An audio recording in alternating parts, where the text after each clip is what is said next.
So, ayan. Hello, everybody. Good afternoon. Ayan, lakas ng hangin, guys.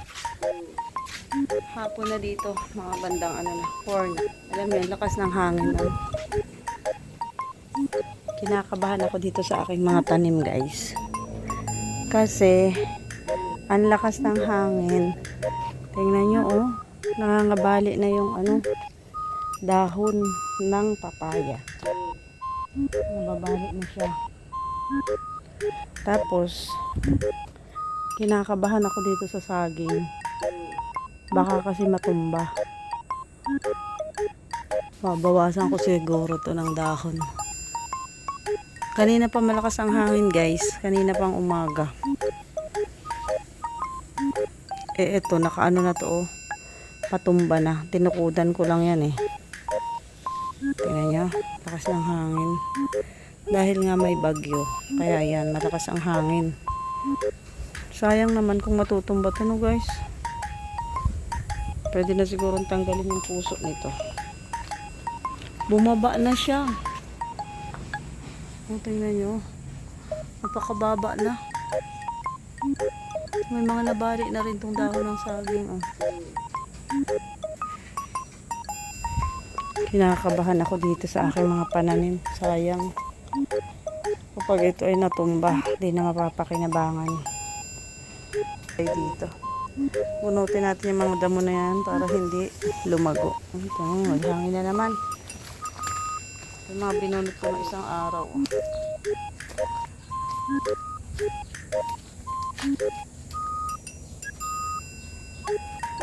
Sayang talaga yung mga pananim pag natumba. Tulo na to, oh. Tingnan nyo, sana guys, wag naman dumaan dito yung bagyo. Dahil sayang yung mga bunga ng ating papaya na napakarami. Oh. Diba? Malalaki na pati yung iba. Pwede nang ihalo sa tinola. Ating kalabasa, maganda na siya dyan. Sa tayo ng pulot ng ating kahoy.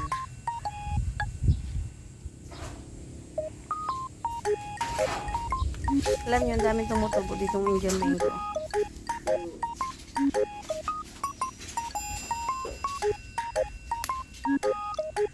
May tao sa kabila, guys. Tapos, yan, yung ating sili. Diba, ang lalaki na nila. Malusog.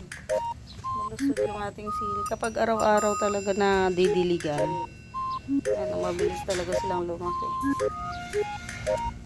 Ayan.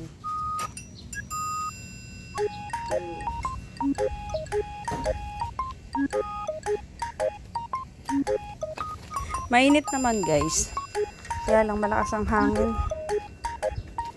Ulo, natumba. Sila nagsabid. Ayan. Ayan yung pinutol ko. Meron na siyang bagong dahon.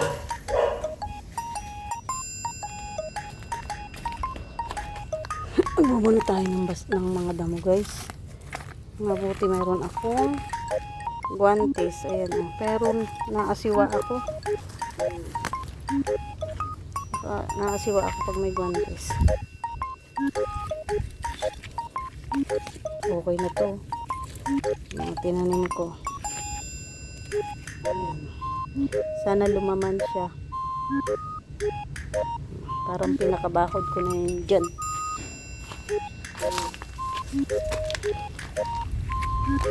Anuhin na natin to. Bubunutin na natin habang ganyan pa maliliit. Kasi pag hindi natin talaga sinagad-sagad, mabilis siyang lumaki. Tangan nyo, lakas ang hangin. Ayan, oh. Diba? Sayang talaga itong mga tanim natin pag dito dumaan ang bagyo.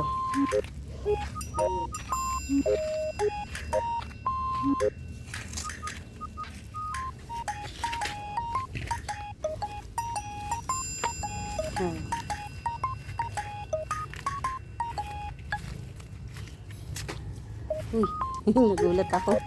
Ano, nahulog yung sa puso ng saging.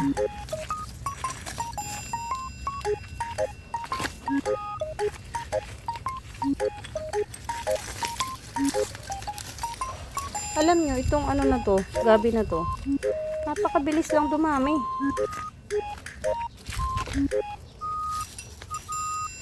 So yung gabi na kulay white, ayan o. Hindi naman yan makating gulayin. Kasi nakapag-try na ako magulay niya. Hindi naman siya makati, guys. Hindi pa tayo dito. So malalago.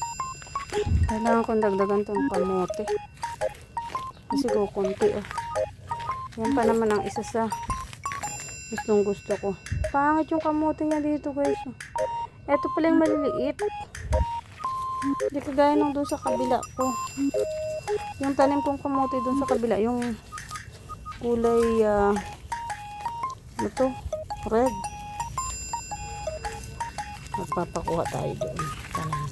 Kung meron pa, kung hindi tinanggal nung lumipat doon sa ano, iniwanan nating apartment. Sa labas lang naman yun eh. Pwede tayong magpakuha ng pantanim.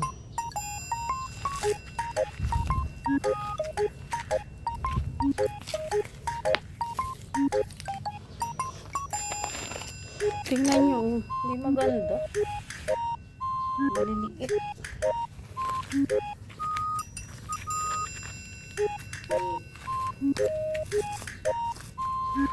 Kulay ano siya. Ganyan siya oh. Maganda talaga yung isa, yung kagaya dun sa kabila ko, guys.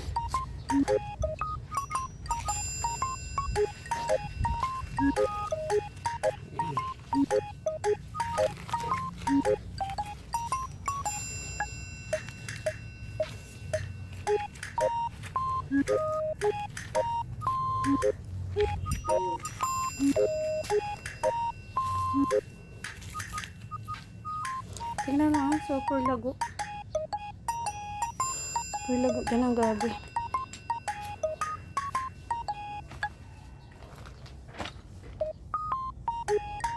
Ito yung nakakatuwa. Yung kalabasa ng nanay ko na itinanim dyan. Oh.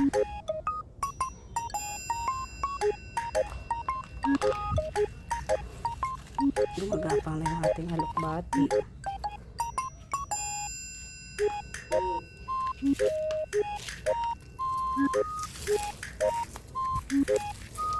Bawasan natin ang gabi. Masyadong madami. Taba nun, guys, oh.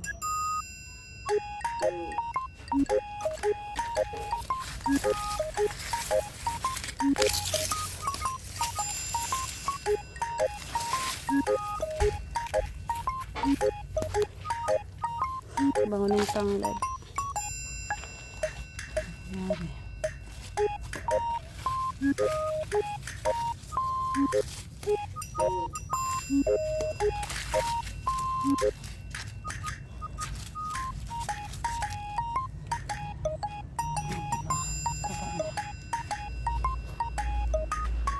Talong na lang talaga ang kulang ko at okra, guys. And then kamatis.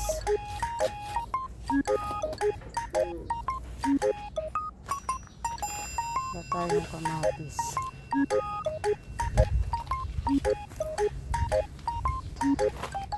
Yung mga sili ko dito, oh. Ito yata yung bell pepper. Uy, bakit natumba ka?